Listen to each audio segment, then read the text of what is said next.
Hey there. I'm excited to announce this to you today. This is what you've been waiting for in your spiritual quest. This is something I've wanted to do for a long time, and I'm finally ready to announce it that it's ready to go. It's the Grief to Growth Community Circle. Now, this is a sanctuary where like-minded souls are united in their journey through grief and towards personal transformation. It's more than just a place. It's a beginning. It's a commitment to growth and understanding. Here you're finding not just a community, but you're entering a circle of trust and depth. You're going to engage with interactive coursework. You'll dive into exclusive podcast episodes and partake in discussions that illuminate the path from mourning to empowerment. This is a realm where every question is honored and every individual's journey is validated. To be part of this exclusive circle, visit us at grieftogrowth.com/community or look for the chat icon at the bottom of every page on the main website. Remember that entry is a privilege because I want to ensure that every member is as dedicated and genuine as you are. You must apply to join, but the journey within is worth every step. So go ahead and join us today. Check it out, grieftogrowth.com/community, and I look forward to seeing you there. Hi there. Welcome to Grief to Growth podcast. Your host is Brian Smith, spiritual seeker, best-selling author, grief survivor, and life coach. Brian believes that the worst tragedies of life provide the greatest opportunity for growth. Brian says he was planted, not buried, and he is here to help you grow where you've been planted by the difficulties in life. In each episode, Brian and his guests will share what has helped them to survive and thrive. It is his sincere hope this episode helps you today. Hey everybody, this is Brian back with another episode of Grief to Growth, and I've got with me today Marla Hughes, and Marla has written a book about for children, and we're going to talk about that today. But what I want to do first is introduce her. Marla has worked with children her entire life in a number of different capacities. She worked at the transplant unit of UCSF Hospital in San Francisco, where she taught children about exercise, nutrition, and relaxation. She worked with Dr. Gerald Jampolsky at the Center for Attitudinal Healing, using art and music therapy to help young children who had life-threatening diseases, who had a parent or loved one who was severely ill. Her podcast, Interviews with Innocence, features experts in the fields of science and metaphysics who focus on children and spirituality. Marla is the founder of the Ethiopian Family Fund, and that's ethiopianfamilyfund.org, which is a nonprofit dedicated to developing sustainable education and healthcare for Ethiopian children and their families. And according to Marla, her greatest teachers have been her children. She said she's never experienced a love that deep or that profound. And she recently finished her first children's book, which I mentioned earlier, Love Magic. And that's what we're going to be talking about today, among other things. So with that, I'd like to welcome Marla Hughes. Oh, Brian, thank you so much for having me. It's good to see you again. And I know we've kind of been down the same path. So it's always an honor to kind of share stories and experiences. And so thanks for having me. Well, it's good to have you here. So for our listeners that aren't familiar with the story, why is it that you're so interested in working with children specifically? Well, I've always been very childlike myself, and it just kind of is just the way I am. And children and dogs, that's my that's my passion. So anyway, as you mentioned in my bio, I worked with kids quite a bit in my career, and I just so love their innocence, their wonder at things, their finding awe every day, just living in the present. And a big part of my the reason for also starting this podcast and writing this book, it's not just for children. Well, it is, but it's for all of us. It's also for our inner child to try to live, more present and just remember. So anyway, I'll just start at the very beginning. So I have 3 children and a husband and two Labradoodles. And we just had this beautiful, and we still do, beautiful family. The kids were, I had my twins, and then Dean was 1 year older. So it was kind of like we had a little preschool at the house. Mm-hmm. And we just traveled a lot, and we just had such amazing experiences. I mean, sometimes I just think to myself how, I'm just so blessed. I just can't believe how just beautiful all of this is. And I know you feel the same way about your family. And a little over 4 years ago, tragically, my 19-year-old son, Dean, transitioned, and it just broke our worlds open because we were just so close. And even if you aren't close, it breaks your world open. Mm-hmm. And because you're all always soulfully close. But as you, I just really didn't know what to do. So I went really down the path of trying to find out what, where did he go? What happens after, someone transitions? And I always kind of thought I was spiritual, I was a yogi, but now I know that I really wasn't, in the sense of really exploring all the different avenues of spirituality. And a couple of things happened as I was beginning my journey. And one of those was that my girlfriend, who's very clairvoyant, wrote me one night. She called me later to tell me about this, but one night Dean came to her, and she had run into her playroom and written down, channeled what he had said.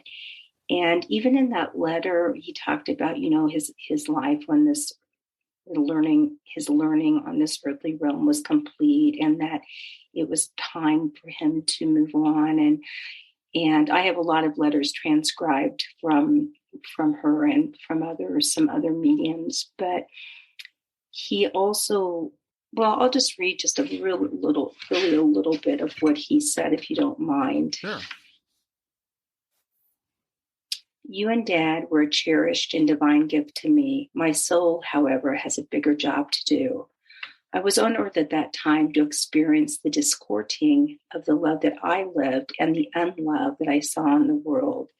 And I am here now to bridge these worlds, to bring forth the words, the songs, the quotes, the mantras, the little reminders that lead us back to the childlike state of truth and love.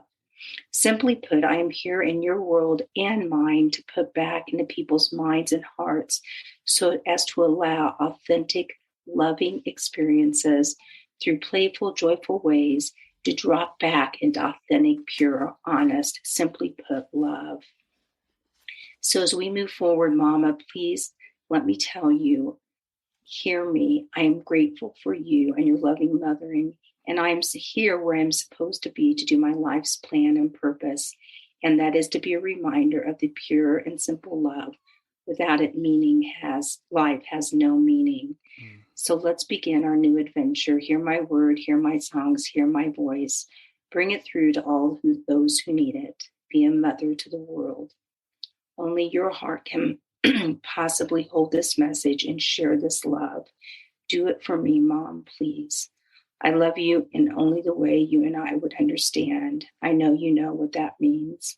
I have your heart as you always have mine. I love you, your Tino.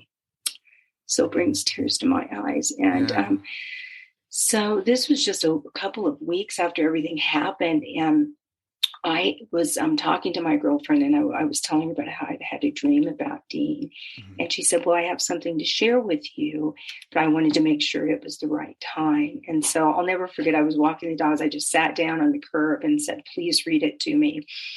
And just broke into tears. But it was confusing, because for your listeners who have, I know a lot have had loved ones transition, because all this stuff is so new to you and you want it to be true so badly, but you just don't know what to do with it. So you just hold on.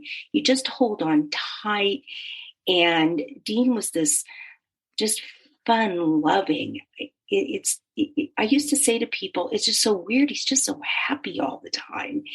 And even with he was just, one of those kids. And so moving forward, I decided to explore a little bit, and just a few of my experiences. My first experience with, they don't call themselves mediums, but I have a good girlfriend here in Colorado, and she said, I have friends or a couple that help people talk to those who have transitioned. And I was wondering if you might be interested. Mm-hmm. She said, I'm not sure if Dean will come through. She knew Dean very well because we traveled. As you mentioned, I work in Ethiopia, and she had been there with us, and we've done a lot of traveling together.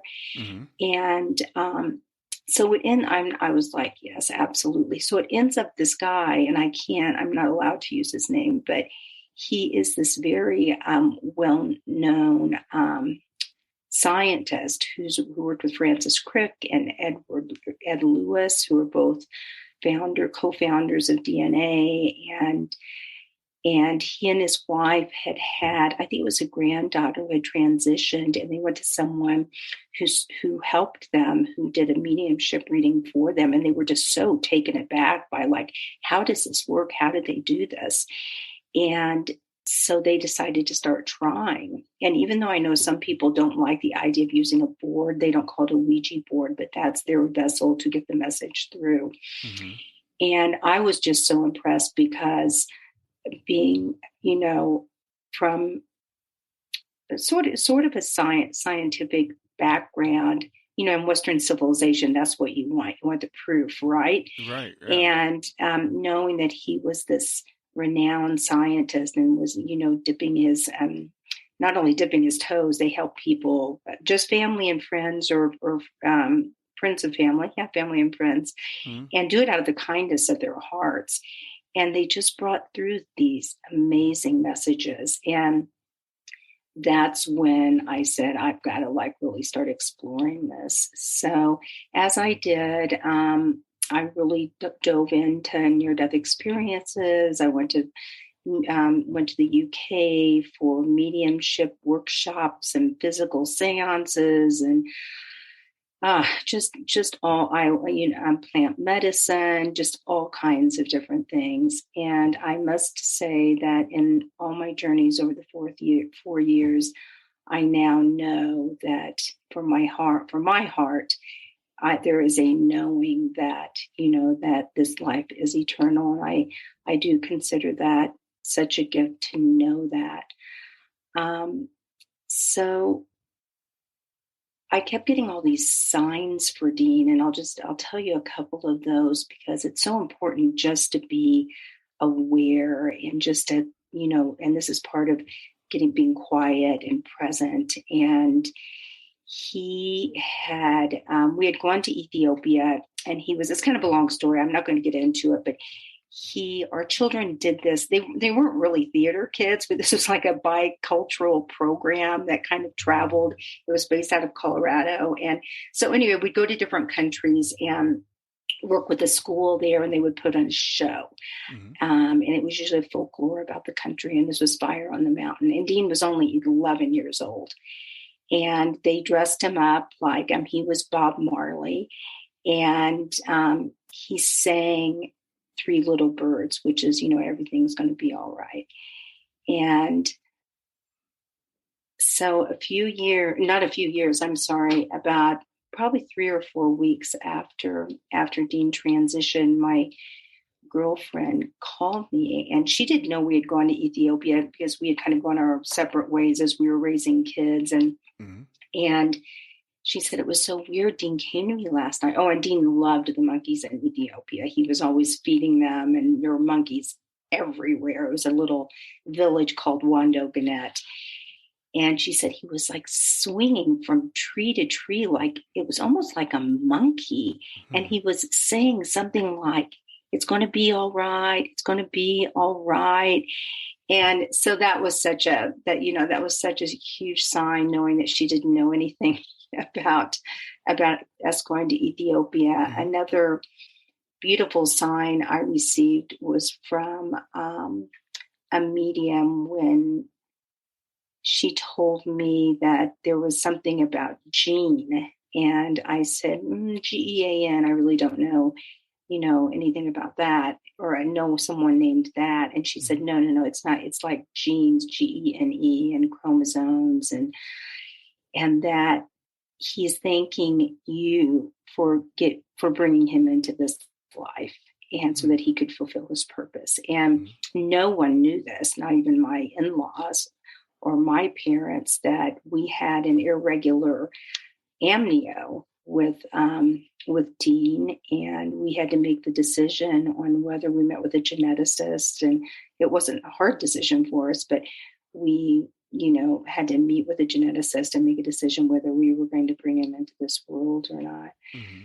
So just millions of them. You've gotten millions of them too. And I know a lot of your guests have talked about signs, and in an interview that we did before, I think I told even more of those if somebody wants to listen to that. But just the children part of it kept coming back to me in little simple ways. And one day I said to my daughter, I asked her, do you think they grew up, I'm Christian, well, I'm spiritual, but my husband's Jewish, so they had a bar and bat mitzvah, but there was never any, they didn't know anything about, they never talked about the afterlife or death or anything like that, which I think many religions don't.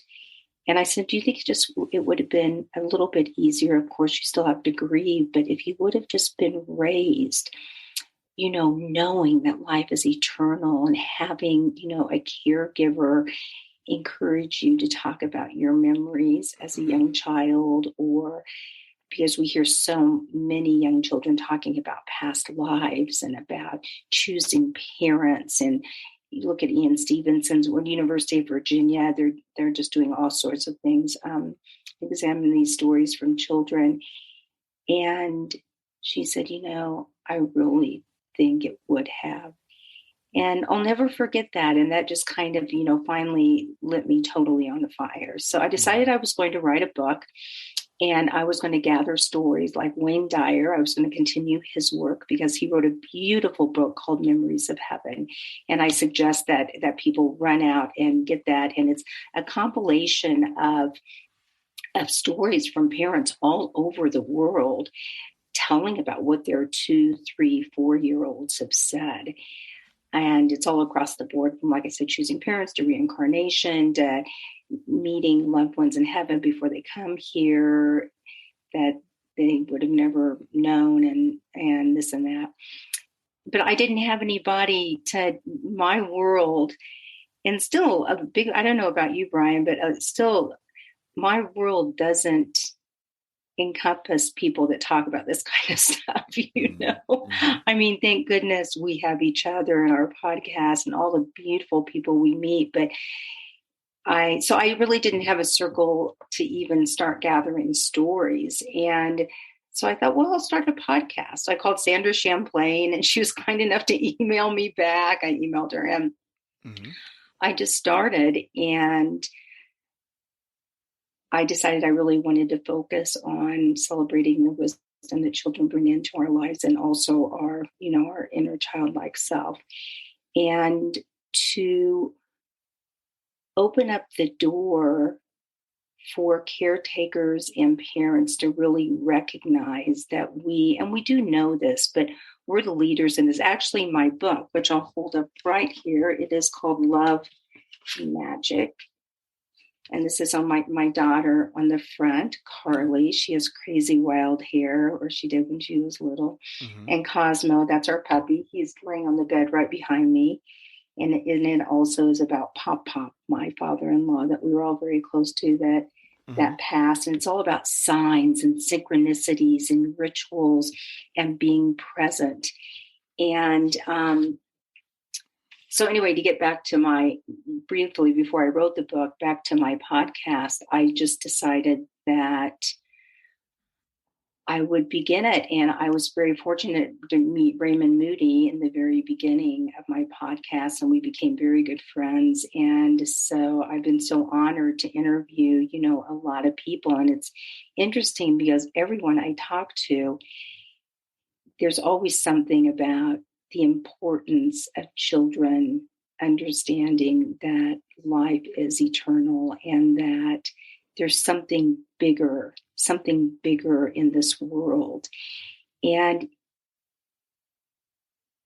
I truly believe, I have a little list of what ifs, and I truly believe that if parents understood and knew with all their hearts that our souls are eternal, that we live before this earthly existence, and we will continue to live forever after we leave this earthly world. And we're on this earth to learn lessons and be the best we can be. I think of a child losing a pet. What if child, sad as they may be, trusted that their pet was going to another world, another dimension, just another beautiful place where there would only be love, peace, and acceptance. Mm-hmm. And they would absolutely be reunited with their pet when the time came. And if heaven was redefined for children, knowing that it was very much like the earthly realm, but, once again, with love and that the world would change forever, not just because they would know that their loved ones are not gone. I mean, that it could just be because of that, because that's plenty. Mm-hmm. But also, our children are going through so much, and everyone, most people do. There's a lot of, I don't want to talk about trauma, but what goes on in childhood. And I really believe that teaching our children this through rituals, ceremonies, once again, learning about signs and synchronicities, that they develop an inner strength that helps them navigate this world. And they know how to be quiet. They know how to be present. I interviewed one gentleman who had worked a lot in Bali, and he talked about I think they call it a maluka, even though that's what you usually call the tent-like structure in a plant medicine retreat. But this is for the children, and it was just a place for them, and they knew it was the place where you just go in and you're just quiet, and they're basically, meditating, but they're just being present. And it was one of the most favorite places for the children to go, so that they would learn just like we have. Everything we've learned since our children have transitioned. What a beautiful thing if they learn all of that, not because necessarily they've had a loved one transition, but because it is interweaved into the fabric of their lives. Yeah. And I just believe this so strongly. And I, as you know, Peter Panagore, I always go back to, he said on his interview and many others that the only question he was asked when he had his profound NDE, the only question he was asked when he was on the other side was, how did you love? Mm-hmm. How did you treat others? So that golden rule of how do you treat others? And also within this interweaving of this fabric, which many talk about, as Bruce Grayson talks about, that the golden rule, that it is not just something nice we made up. It really is interweaved into the fabric of the universe. Actually, I think that was, I don't mean to be throwing around names here, but I've just researched a lot. That was Dr. Evan Alexander. And I know you've had all these guys in your podcast, so people know who I'm talking about. And I just envision just throughout the day, a child getting up and reminding them, or just quietly being present and asking, who did you help today? Who did you love today? How do you think things? But also within that we all struggle, and we all have sad times, and we all have grief, and we all get angry. But I was just talking to a friend about this today, how different my life would have been if that would have been woven into my childhood and all of our childhoods. And within that, we as parents, caregivers, people who really want to take this on, it brings us back to our inner child. It helps us become more present, more reminds us to, who did we love today? Who did we take care of today? How were we present today? And once again, I don't want it to sound Pollyanna, because it's not, because this is life. But I just know it would just change the world. And so with that, I decided I was going to write my book. And in the book, it's a little girl named Charlie, and she really misses her pop, who has gone to heaven. I use that word. You can use whatever word you like, but I use that word simply because that's what I grew up with, and I actually really like the word. And her grandma helps her to remember when they were dancing in the rain and the smell of waffles and with whipped cream piled on top with strawberries as they sit and close their eyes and remembering, fresh baked this and that and all the different things that Charlie and Pop love to do together. And the mantra of the book is that Pop always told Charlie that when I take my big trip, all you need to do is think of me and I will be there. The most important things in life are not seen with your eyes, but are felt with your heart. Mm. And that's what the book is all about. So not to spoil it, but anyway, but then Grandma tells Charlie something really exciting, and that's how those on the other side send us signs. And Pop, I know hummingbirds it's a sign for, it seems, a lot of people, but Pop did love hummingbirds. And so she's out on a walk one day with Cosmo, and she runs into this, Cosmo starts running after a rabbit, and she loses control, and all of a sudden she falls on her knees, and a big happy tear drops down, and there's a hummingbird there, and she tells Cosmo all about what the hummingbird means. And earlier in the book, Grandma asked her if she believed, and Charlie says, I think so, but Grandma, how does it work? And so as the story goes and she sees the hummingbird, at the end, she knows it's Pop, and she knows it's a beautiful sign that he'll always be with her, and can hear his whistling as she runs home with Cosmo. So that's what the book's about. And I really want to get it out to, family and friends, of course, but like helping parents heal but not just that, it's for everybody, because we all get signs and synchronicities from the universe all the time. You know that very, very well. Mm-hmm. And so just to open up, the people's hearts and take a little time each day to really think about your inner child and what you can do to help a child in your life remember and do those sorts of things. Yeah. Yeah, that sounds like a wonderful, wonderful, much needed book. There's several things you touched on there that I'd like to explore a little bit more. You talked about, you were raised Christian, I was raised Christian.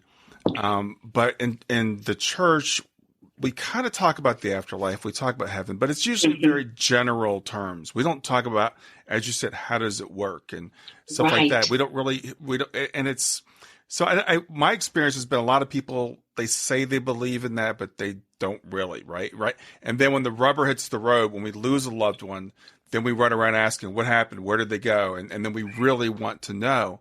As I think about your book, and I'm thinking, I have a niece that was just born a few weeks ago, and I'm thinking this would be a great book to give to her mother, but I could see people hesitating, saying, well, I don't want to teach my child to think about death, because in our society, it's a bad thing. We don't want to think about it, Right. So that's, I love your idea of like, let's make this a part of life. Let's understand that whole thing.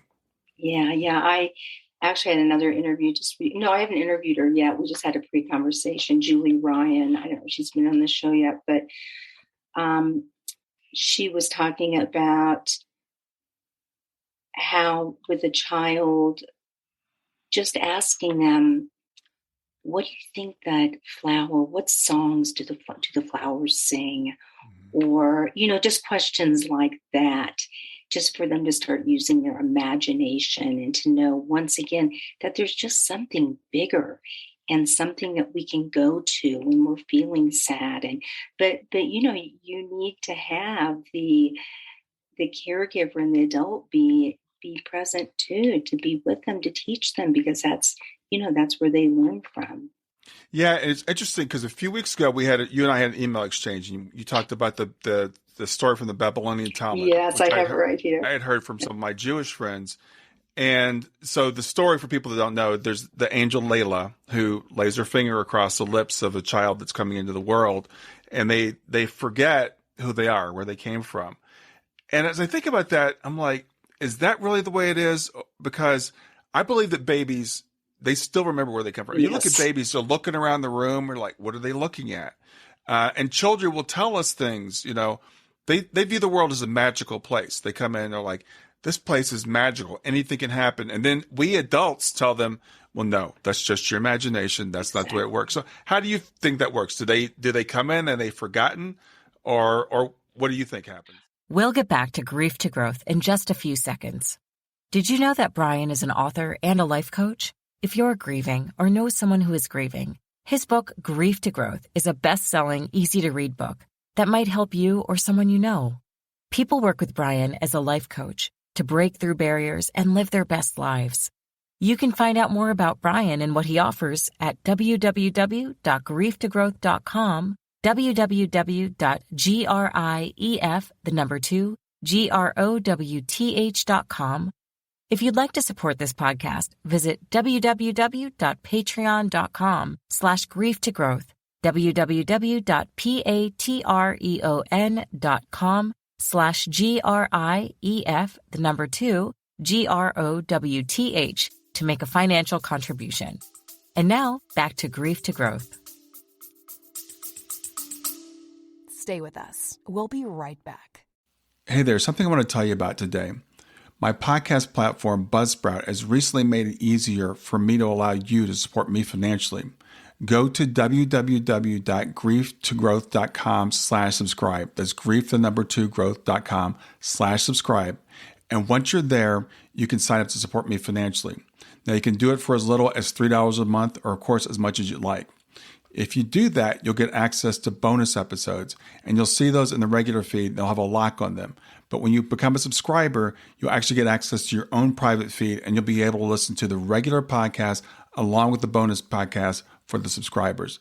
I want to thank you for listening. I want to thank you for sharing the podcast. And I want to thank those of you who support me financially. Have a great day, and on to the episode. Oh, no. Do you mind if I read that story? Just because it's kind of Babylon. Yeah, just as more in a childlike sort of. Okay. Sure. So, and then I'll answer your question. Beautiful teaching that in the Babylonian Talmud. According to this medieval Jewish text, the angel Lila lives in the womb and watches over the embryo until it is time to be born. The angel teaches the unborn child everything there is to know about the mysteries of life and their soul. Layla also places a lighted candle at the head of the unborn infant so they can see from one end of the universe to the other. Then, when the time comes for the child to be born, the angel Layla puts her finger in front of her mouth as if to say, shh, and then presses the child's upper lip so all memories are forgotten. According to the story, the light touch on the child's lip leaves a slight indentation above the lip called a philtrum, which we all have. I think perhaps the angel Lila did not press quite hard enough on some children's lips, and this is why some come into this current life with soul memories. How blessed we are to have these children share their wisdom with us. So I just love the story, the way it was written there. No, I totally agree with you. I believe that children come in and they remember everything. They have most of themselves there and a teeny bit here trying to learn. And, the research shows until 4 or 5 years old that these children, they see spirit, they talk to angels, they have, many have playmates, invisible playmates. And that's another part of all of this that I didn't really address in my book, but I'm writing another book. And what read Wayne Dyer's book, Memories of Heaven, like, wow. Mm-hmm. And that they do, but we, once again, as caretakers, we need to validate and we need to be curious and we need to ask questions. And his whole book started with his assistant who had a 2-year-old. And she was just, gazing at him, just how miraculous and adorable this little guy was. And she was just asking herself, like, where did he come from? And she looked at this little boy and said, Sammy, where did you come from? And he looked up at 2 years old, opened his arms, and he said, light. Mm. And then she asked him something about, oh, I'm so sorry, I don't know exactly. But then he said something else profound, and she ran in and told Wayne Dyer. And he was like, we're going to ask the world what these little kids are saying. So I definitely believe that. And to help them not only remember longer, but celebrate what they do remember, so we can then, as they get older, bring that into their learning as they become more earthly, if you will. Yeah. So they still have one foot in and one foot out, without being, with being able to live fine here. But you know what I'm saying? So I totally agree with you. They're so close to the source. And that's why my podcast is, I say, to celebrate the wisdom of the very young, because they have they're much more wiser than we are. Mm-hmm. They have so much to teach us, but we just need to be quiet and listen. Yeah, I completely agree. And I think about my girls. I think they were about 4 and 7 because they're about 3 years apart. We were sitting at the kitchen table one day, maybe a little younger, and they were talking about being in heaven and choosing us as parents. I remember hearing you say that. And I know they did not get that from us. We had never, my wife and I, the thought had never even crossed our minds. And I remember talking to my sister-in-law after Shayna passed, and I know that the Mormons believe in pre-existence. Right. As a person raised in the church I was raised in, I never heard anything about, pre-existence. Neither did which is something that we're starting to understand now. And I think you and I are on similar paths.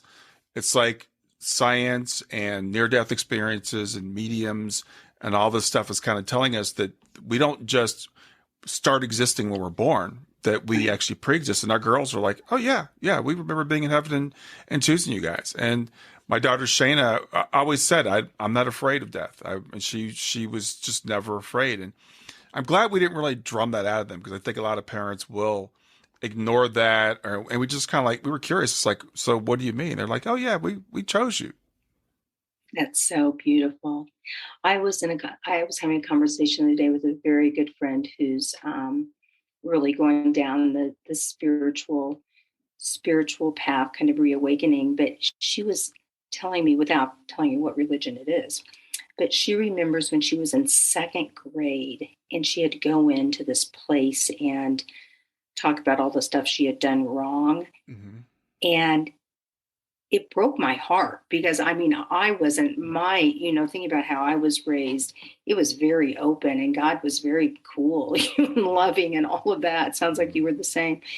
But that she just grew up feeling like she was bad, and she had done bad things. And even if she didn't have something to tell whomever she was supposed to tell, she made things up, because that's the way the life was. That's the way the world was. Mm-hmm. I thought about that for 2 or 3 days. I just couldn't. 2nd grade, mm-hmm. It broke my heart.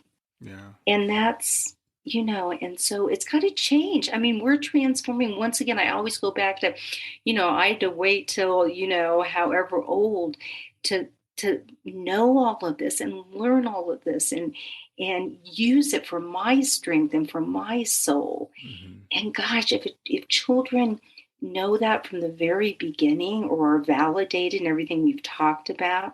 And I do think kids, the millennial, you talk to PMH, I do think children are coming into this world much more in touch and curious. Mm-hmm. I know my twins, especially my Carly,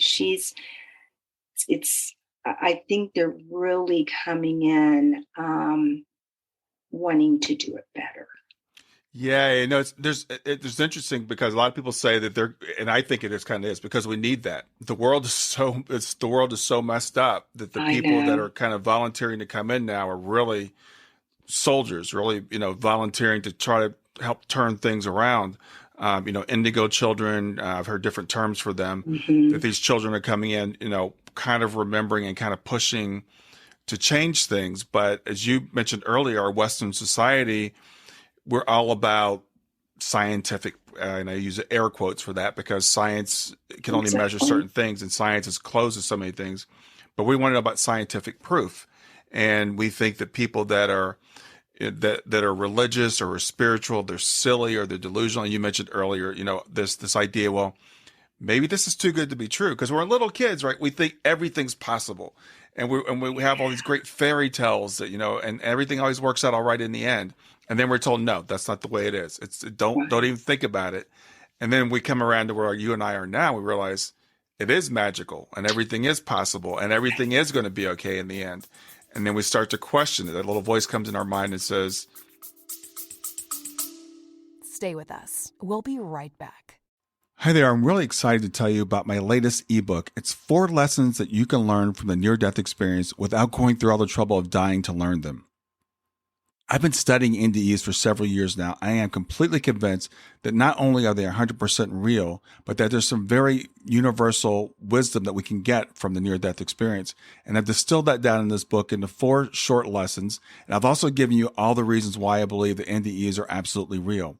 So go to www.grieftogrowth.com/NDE lessons to pick it up for free. www.growth.com/NDE lessons. I hope you enjoy it. But is that really true? Right. Right. Yeah. So, so true. Yeah. I've also, another path I've taken, which they all intermingle so closely, but is shamanism. Mm-hmm. And I want to, in the future, I want to offer this to caretakers and parents with actual activities that they can do with their young children. And if you don't mind me just sharing just a little bit about what I'm thinking about, you guys can let Yeah. me know what you think. Yeah. But in shamanism, which is the study of indigenous, a shaman is, a medicine man from what we would learn, but the wise man, and the person who's really in touch with the spiritual world as well as as the earthly world. And there's something in the medicine wheel, which is kind of the wheel of life, and we can all totally relate to it as you get into it. But there's one part of it that's called the Little Red Road, and or the Good Red Road, and it runs from north to south. So it's kind of like being physical in this world. So anyway, but it starts with the voice and the heart, and I think of a child and raising them with this kind of always on your mind. So the voice. It's interesting. My teacher puts the voice first. I put the heart first. People kind of decide which one they want to put first, but I put the heart first. Mm-hmm. So to me, that means celebrate your feelings, Mm-hmm. celebrate your child's feelings, the nudges, the imagination, that we really need to listen to that and not just kind of blow it off, because that's where feelings is really where the voice should come from the heart. Because when you are working with the voice, you are speaking your truth. So, what is your truth? And then it goes up into creating a sacred space. And what I love about the sacred space, and that we should all once again think about and talk to our little ones about because they know how to do it, is what is sacred? What's sacred to you? And if something is truly sacred, then that's where you should be spending a large amount of your time Mm-hmm. Mm-hmm. and what you honor. So let us all look at that. Let's all look in our hearts about that. We say something sacred, but do we really put our energy there And we need to think about spending more of our time in those sacred, and nothing's more sacred than our kids, right? I mean, I don't think anyone would disagree with that. Our children, especially if you have children, how much time do we spend with them? How much time do we do these ritual ceremonies? So another thing to think about, feeling from your heart, trusting those feelings, then being able to voice that from the heart. So this sounds a little bit funny, but like everything that comes from your voice, let it like be an orchestra or a nice piece of music. I mean, obviously that's not going to always happen, but it coming from the heart, then creating that, really looking at what is sacred and what do you honor in your life? Once again, where are you putting you're putting your time, putting your energy, because with that comes your truth. So what is our truth? And when we really look at, these are things that we all really need to think about, because we really sit down, because we're so caught up in the day-to-day and so much going on. But what is our truth? Because being our truth is about being authentic. And in shamanism, they talk a lot about wearing all these different masks. So, you wear the mask when you're the wife. You wear a mask when you're at work. You wear you get the whole. And taking at least some of those masks off and being your authentic self. And once again, the children watching every step of the way of how we're doing that and talking about that. And usually you use stones when you're teaching children, at least I do, in terms of just learning a concept and then talking about it for a few days and holding it. And then it goes on up to wisdom. And wisdom is in the north, and the north is the beginning, and that's where the children begin. So that's where they are. That's where they're the source when they come into this world. And then they, filter around the medicine wheel. But it's to really think about those sorts of things. I know that was just a really quick recap, but bring a ceremony or a ritual or something really, not really time consuming into a child's life, spend time with them and talk about all those different things on a regular basis. How beautiful is that for you as the person doing it, for yourself and for them to have. I mean, that's what I call love. Yeah, sharing absolutely. that sort of thing. Yeah, and it's you were talking earlier about your friend with going in to tell everything they did wrong and that type of religion. That is more the way that I was raised. And as you were talking about, talking to a child about what's sacred and what's divine, to tell the child themselves that you are sacred, you're divine, and you come from wisdom. And not to bash on any particular religion, but there are religions that tell us that we are evil, that we are bad. And there was an example, and I've told this before, but people haven't heard. My daughter was in Sunday school at the church we were going to, and they had her do a little exercise, and they had white on one side of the paper and they had black on the other side of the paper. And they said the white represents God because God is good and pure and everything, and the black represents you because you're a sinner. And that is that's the message that some children, not all, get in our society. And not too long after that, we took our daughter out of that church. Right. But the thing is that this thing you're talking about, it is beautiful, and that's what the indigenous people around the world have known for years. And as we in the West are kind of rediscovering and going, wow, isn't this really cool? It's like, yeah, we're just kind of coming back around to where we were supposed to be in the first place. So true. Learning so much from them and so much wisdom there. Yeah, so important. There is, and it's really interesting. Last night I was speaking with a young woman who's gone through a tough time. Her mother passed away, and she was like, and we were talking about the two sides of the same coin, because she was raised as a strict atheist. So there is nothing after this. This is all there is, blah, blah, blah. And then when her mother passed, it's like, okay, there's got to be something more. Right. and her eyes are being opened up. But then so on the other one hand, religion's telling us not to trust ourselves. But on the other hand, our materialist society is telling us don't trust ourselves either. Exactly. There's nothing else out there. It's all wishful thinking. Just listen to us, accept the reality that you're an accident, that you're only going to be here for a short time. You turn on like a light bulb and you turn off like a light bulb. And as I was speaking with this person, I was like, I just see the damage being done from both sides. But it was so beautiful watching her eyes starting to open up, and as she's discovering things and researching and listening to NDE stories, and like she was just lighting up as we were talking. To have someone NDE stories, they are just, you listen to so many of them, and they're just irrefutable. And I love listening to the researchers who have interviewed hundreds, if not thousands, of these people. And I don't know about you, but most of them have ended up very teary, reliving some of those, even though they themselves have not had a near-death experience. They're just, and the near-death experiences of children and the pictures that they draw and what they talk about. Oh, wow. I just love this. Well, and, you mentioned, I know what I wanted to say something quickly. Sure. So I've asked a few people this on my podcast, but I've said, so this news is so exciting.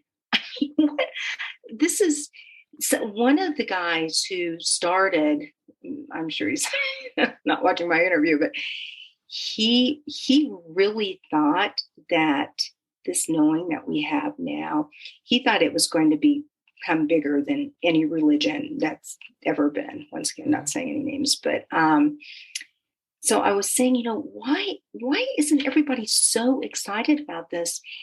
And one of the answers was, I think people have just lost hope.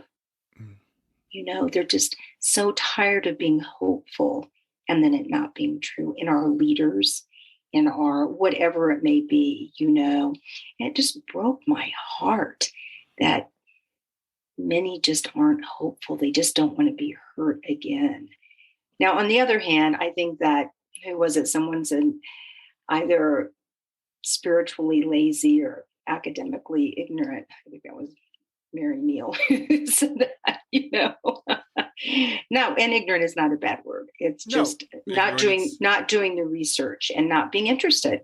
Yeah. Well, the thing is, I think about this too. Human nature is, because we're biological animals, right? We are evolved to a certain thing. Human nature is just like in the animal kingdom. We do what works until it doesn't work anymore, and that's actually efficient, right? Why would we change doing something because it requires effort to change? So why would we change doing something until it doesn't work anymore? So that's why I think, and as I talk to people, there's usually some catalyst that comes along in your life that kind of snaps you out of this. Until then, you're Neo in the Matrix. You're going along, you're living your life day to day, you're doing the drudgery, and you don't question it because you don't think there's anything better out there. And you don't question it until something comes along and says, okay, there must be something better. And I blame our society for a lot of it. As you said, there is that disappointment in the leaders. There's disappointment in religion. People grow up in a church and they're told these things and they're told to believe these things literally, and they get to be adults and they're told Santa Claus isn't real, and they say, well, if Santa Claus is not real, then this must not be real either. So I'm just done with the whole thing. Exactly. And so, as I said, I've talked to people who are hardcore atheists, they call themselves atheists. I would call them materialists, where it's like there's nothing other than what I can see in front of my eyes. And then, like as you were saying earlier, once we get caught onto this, they're so excited. They're like, there's so much out there. This is going to change the world. And I'm like, I wish and I hope, and that's my mission, and that's why I do what I do. But this has been out there for a lot, for it forever. Has. We're just happen to come across it now, and through the power of the internet, which allows us to share these stories and be in community, and people like you and I can talk to people who are like us, because otherwise we wouldn't. We feel isolated. So now we feel more emboldened to go out and tell people our experiences. If you've had a near-death experience, or you've had a sign like I've had, and like the ones that you have had that have been pretty much miraculous Yeah. and undeniable. So some people say we're turning the corner. I hope it's true. I really do. And I'm doing everything I can to make sure that we do. Yeah, you're doing such an amazing job. I just love listening to all your different interviews. I really think that there is a transformation happening. I think that things have gotten so, it's just something's got to change. And you are right. It's kind of like this is sort of new to me. Well, it's very new to me, to be quite honest. I mean, almost 5 years, and it's been around for a long time. But I've just interviewed some people as you have, who've been down this road for a long, long, long, long time. And they really think it's different now. And I tell you why I think it's different, because science is believing it. I mean, not the materialists, of course, but so many. That's why I love listening to these doctors and PhDs and these hardcore materialists who've had these experiences, and it has transformed their lives. And now with all of the brain scans and all of the, oh my gosh, all the different things that they're doing, I do think that it's changing. I hope, and it will never be, we will always have duality. We're always going to have that. That's why we're here, to learn those lessons. But I'm like you. I have hope, and I just want to plant a seed, be a little bit of a messenger and help all those millennials really get it out there. Yeah, absolutely. And I try to be realistic and skeptical, but remain optimistic at the same time. So when I hear about this shift, and then some people say, "Oh, it's going to happen overnight," we're going to move into the fifth dimension. It's going to happen on December 21st, and I heard about the rapture when I was growing up too, and so Right. I'm not. I don't think there's going to be a rapid shift like that. But on the other hand, I look at evolution, and so evolution, we think it's what's this natural, slow, steady state from this state to this state. But that's not how evolution works. It's actually what they call punctuated equilibrium. So things go along the same for a while, and then something happens, and there's a major shift. Right. And I think where I'm agreeing with what you're saying is, when things get so bad that this way is not working anymore, that's when we change. So when we look around the world and we look at what's going on with politics, and we look at what's going on with the economy, and we look at what's going on right now with healthcare, with COVID and stuff, climate, so that's when people shift. It's like when we feel like we have to, when this way isn't working anymore. And the saying, "It's always darkest before the dawn," is absolutely true. That's how humans are built. And I've heard people say, "Why did I have to go through this painful thing to make this shift? Why did my child have to transition? Why did my mother have to transition? Why did I have to, be in an accident or get cancer?" And I'm like, that's human nature. That's not a bad thing. That's how we are. That's how we're built. And then we need these things to wake us up. And I believe, or I have a knowing that we do plan this life before we come here, and we plan the lessons that we want to learn. And as difficult as that is for people to accept, it's really, in my opinion, there can't be, the whole universe is so symmetrical in terms of, I'm not talking about humans, but in terms of nature and just all of it. So there's an order. There's an order. How can the human life be random? Right. It can't. There's no room for and if it is random, what's the point? what's the point? There are a couple of really good interviews out about that, but that we do plan our lessons, and that we do have a time when there are two things that are set for sure, is when we come into this earth and when we leave this earth. And there may be a few different exit points or scenarios for when we do leave this earth, but I believe that with all my heart. And I just don't believe that there's randomness. And as many as have said after they had a profound near-death experience, that as hard as this is to hear, but beauty comes from everything. Yeah. Well, the And interesting thing about the universe being random, if you look at nature, look at the diversity of nature. You look at the human body, which I'm just fascinated that we function at all because the body is so complex. So on the one hand, it appears to be random, but on the other hand, there are these self-organizing principles right. that allow this life to come together. And there was a guy I read many years ago because I said I was a fundamentalist Christian at one time, so I started reading books by Christians to try to get myself out of that. And the guy's name was, I think it's Hugo Ross, and he was a cosmetologist. What do you call the guys that do? Cosmologist, I think, yeah. Yeah. So he was writing about the chances of life existing on Earth and how fine, or in the universe at all, and how fine-tuned it had to be. And if this one constant was off by this amount, that life wouldn't exist. And you add up all these constants together that are precisely tuned, and there's a theory that says that, the universe was tuned for life. It's like, and there's an old thing that, how can there be a watch if there wasn't a watchmaker? If you're walking along the beach and you find a watch, you assume someone made that watch. You don't assume that random forces brought it together.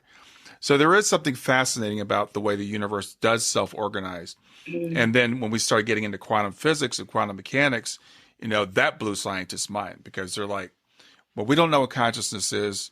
There's probably no such thing. It's probably just an illusion. And then they said, well, wait a minute. If we use this experiment, if we observe it, it acts this way. If we don't observe it, it acts that way. So not only does it prove there's consciousness, but consciousness has an impact on the material. And then no one understands how that works. So I think another really important area of study is psychedelics. Mm-hmm. I've been researching a lot about psychedelics because I think they're going to change the world. And I don't know I think it's cool that I talk about this, but there's a documentary called Fabulous Fungi. And it's just plants. It's, just plants. But the research that's going on at Johns Hopkins and University of Penn, I'm not talking about psychedelics that people used to, I never did that, but I did other things that, this is not a rock and roll thing. But the way helping veterans with PTSD, the anxiety, the stress, the pharmaceuticals, the drugs, something that can help a person really transform. And anyway, the research is that's coming out right now is just so promising. And I think there's a reason, once again, I just trust that there's a reason all these NDE stories are just, other than just the internet and all these,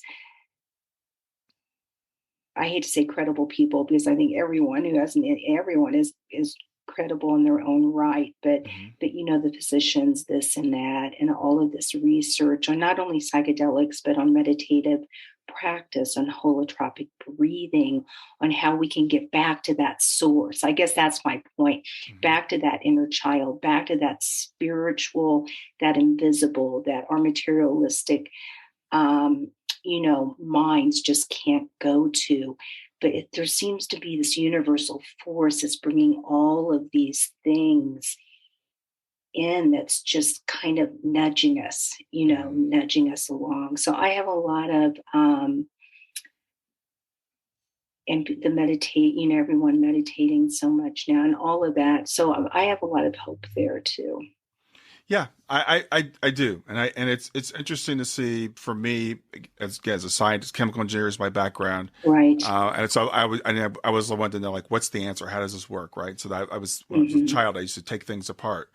And it's great because I have studied religion, I've studied philosophy, and now science, they're kind of coming to some of the same conclusions. And it's like you're coming from two different directions to the same conclusion. And I'm starting to see this a little bit, where they're not fighting each other, where they say religion is a separate field of study or consciousness, I would like to say, or spirituality is a separate field of study from the physical. These are two branches of the same thing. These are two sides of the same coin. And a thing I say to people, I hate the word supernatural. Yeah. I don't believe in the supernatural. I believe everything is natural. there's some things that we don't understand and we call as supernatural. So, radio waves a few years ago would have been supernatural. Bluetooth technology on my phone would have been considered supernatural. Someone said you could have a wireless network between your phone and your headphones. You would say that's crazy. There's no such thing. The first guy that discovered germs, he said, let's wash our hands before we do surgery. I think he ended up in a mental institution because they're like, this is not possible. There are no little invisible things called germs, guy. So as spiritual people right now, they're looking at us saying, because science says, well, we don't know how that works. We don't know what consciousness is. We don't know where it is. We can't cut you open and find it in the body. So therefore, it must not exist. Or if it is there, then it must be have risen out of the body. So when the body dies, it stops. It stops. So that's their mindset. So they say, you're crazy if you believe anything else. But all this evidence is coming out now proving they're wrong. Right. Because isn't it interesting that I remember a very well-known scientist that is not a materialist anymore. He said, but not understanding something, that is why we have science. Right. That's, to take the things that we don't understand and figure it out and do all this research and do all of this.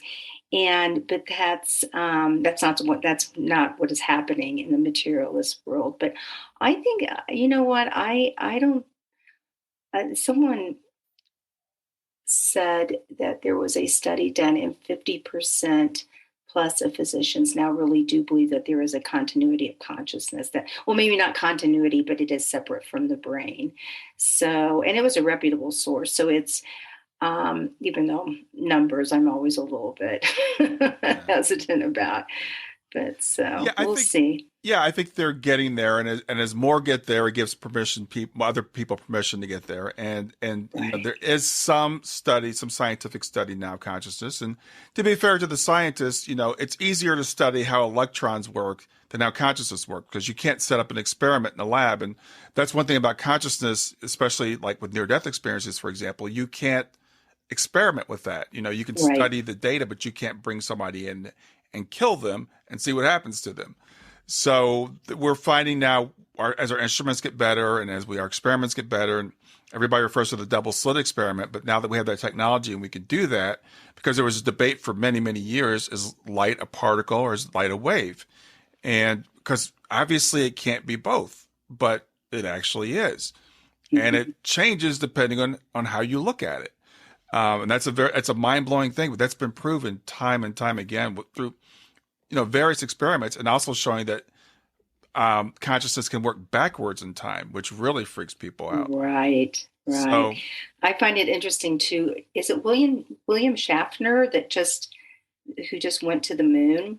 Yeah, William Shatner just went up in space. Yeah. Yeah. And listening to him, and I can't remember which astronaut, you probably know, that went into space and then came back and started the Institute of Noetic Sciences. Yes. That they do these things, which are also going to be becoming much more prominent before we know it. And they just cry when they talk about it because they just know that there's so much more, so much, and that's pretty exciting too. Yeah, absolutely. Well, Marla, we're getting to the end of our time. I can talk to you all day, so I'm just looking at the clock. It's like we should probably wrap up. Yeah. I really appreciate having you here. Really enjoy the conversation. Tell people where they can reach you and how they can find out more about you. Yes. Well, you go to my website, interviewswithinnocence.com, and you can email me through the website or at marlahughes116@gmail.com.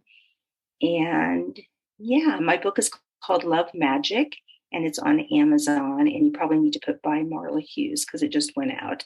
It's Hughes, and it's pretty easy. It's pretty easy to find. So. Yeah, the book looks beautiful. I think it'd be a great gift to give to someone with children and to start to introduce these concepts that they already know, but to keep them from losing these concepts as they get older, to say, hey, it's okay to think this way. I love it. Right. Well, thank you. I'm pretty excited about it. Yeah, Marla, it's been great having you here. Thank you so much, Brian. It's been an honor, and happy late Thanksgiving. Sounds like you had a good one. Enjoy the rest of your day. Okay, you too. Bye. Thanks for listening to Grief to Growth. Brian hopes that you find this episode helpful and will come back for future episodes.